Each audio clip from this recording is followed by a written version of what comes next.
we're willing to discuss the effect, whether it would be effective or not.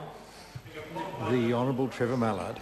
Has the government estimated the cost to the taxpayer of the interest rate premium the government is paying as a result of his loss of credibility as Minister of Finance because of his housing scandal?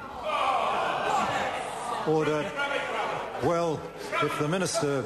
No, actually, I'm going to rule that out of order because the member has made an allegation that is totally inappropriate. The member cannot make that kind of allegation against another member of this House, and the standing orders are very clear on that. Amy Adams. Thank you, Mr Speaker. To the Minister. Point of order, the Honourable Trevor Mallard. Mr Speaker, are you ruling that there was no housing scandal? I am ruling that for a member in this House to claim there was, in a supplementary question, a housing scandal is inappropriate. Questions, if the member looks at standing orders, it's probably Standing Order 371 the member should look at, that questions must not contain expressions of opinion with respect to that kind of thing, and whether or not it was a scandal is an expression of opinion. And questions should not make that kind of allegation. I think the member's quite lucky I didn't let the Minister loose, because the Minister might have dumped pretty severely on the questioner.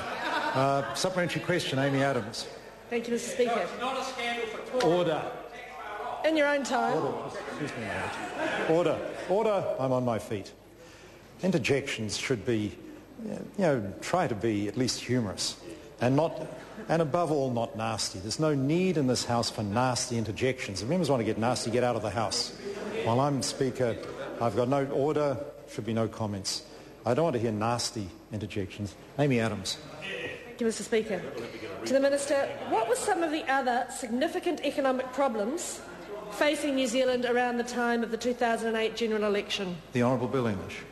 Well, Mr Speaker, just a few indications of the problems this country had were that government spending had been growing at more than twice the rate of the economy at the same time as the export sector had been in recession from 2003 to 2005. And over that period, there were no net new jobs in agriculture, forestry or manufacturing. By the end of 2008, inflation was at 5%, the highest annual rate for 2 decades, and real after-tax wages were falling, leaving families worse off. And a month later, Treasury forecast painted a very bleak picture of the government's books, never-ending deficits and ever-soaring debt.